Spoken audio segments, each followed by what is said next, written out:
मैं संतोष चौधरी आज एक नई वीडियो के साथ में आपके सामने उपस्थित है। आज हम एंजियोस्पर्मिक प्लांट्स और माइक्रोस्पोरोजेंसिस के बारे में चर्चा करेंगे। सबसे पहले हम जानते हैं कि एंजियोस्पर्मिक प्लांट्स क्या होते हैं। ऐसे पौधे जिनमें बीज फल के अंदर बंद रहता है उन्हें एंजियोस्पर्मिक प्लांट्स कहते हैं। इसके अतिरिक्त इन्हें क्लोज्ड सीडेड प्लांट्स के नाम से भी जाना जाता है। एंजियोस्पर्मिक प्लांट्स की लाइफ साइकिल दो स्टेज में कंप्लीट होती है। Number 1 sporophyte, number 2 gametophyte. Sporophyte stage is longer than the gametophyte stage. Sporophyte अवस्था गैमेटोफाइट अवस्था की अपेक्षा लंबी होती है। In the sporophyte stage number of chromosome is 2n। Sporophyte अवस्था में गुणसूत्रों की संख्या द्विगुणित होती है। Gametophyte stage is smaller than the sporophyte stage. और गैमेटोफाइट अवस्था स्पोरोफाइट अवस्था की अपेक्षा छोटी होती है। In the gametophyte stage number of chromosome is n। Gametophyte stage में गुणसूत्रों की संख्या अगुणित होती है, इसे हम ज्ञान कहते हैं। ये दोनों अवस्थाएं एक दूसरे के बाद क्रमानुसार आती रहती हैं, जिसे पीढ़ी एकांतरण या अल्टरनेशन ऑफ जनरेशन कहा जाता है। अब हम चर्चा करते हैं फ्लावर के बारे में। पुष्प क्या होता है, पुष्प को कैसे परिभाषित करते हैं। Modified shoot is known as the flower. प्रवर्धित पुष्प को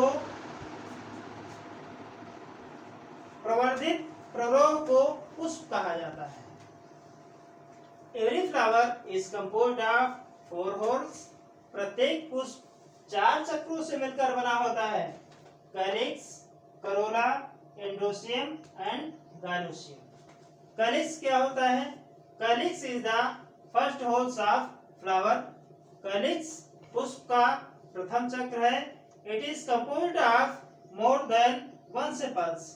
यह एक से अधिक सेपल से मिलकर बना होता है। Instead of we can say that sepal is the units of calyx. इसके अतिरिक्त हम ये भी कह सकते हैं कि सेपल कैलिक्स की इकाई होता है। कैलिक्स हरे रंग के होते हैं और पुष्प की सुरक्षा का कार्य करते हैं। इनकी उत्पत्ति पत्ती जैसी होती है। अब हम बात करते हैं करोला की। करोला क्या होता है? Corolla is the second holes of flower. Corolla पुष्प का दूसरा चक्र होता है। यह विभिन्न कलर के हो सकते हैं, जिसके कारण यह आकर्षक होते हैं और परागण में सहायक होते हैं। अब हम बात करते हैं एंड्रोसियम की। एंड्रोसियम को हिंदी में पुमंग कहते हैं। पुमंग क्या होता है? Androecium is the male reproductive organs of flower. Androecium पुष्प का नर जननांग होता है, जो एक या एक से अधिक पुंकेसरों से मिलकर बना होता है। पुंकेसर के 3 भाग होते हैं, बेस, फिलामेंट और एंथर। अब हम बात करते हैं गायनोसियम की। गायनोसियम क्या होता है? Gynoecium is the fourth holes of flower. Gynoecium पुष्प का चौथा चक्र होता है, जो एक या एक से अधिक कार्पल से मिलकर बना होता है। कार्पल के 3 पार्ट्स होते हैं, ओवरी, स्टाइल और स्टिग्मा।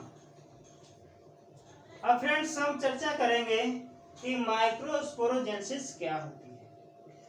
माइक्रोस्पोरोजेंसिस को हिंदी में सूक्ष्म बीजाणु जनन या लघु बीजाणु जनन के नाम से जाना जाता है। परागकोश तथा परागकण के प्रवर्धन को माइक्रोस्पोरोजेंसिस कहते हैं।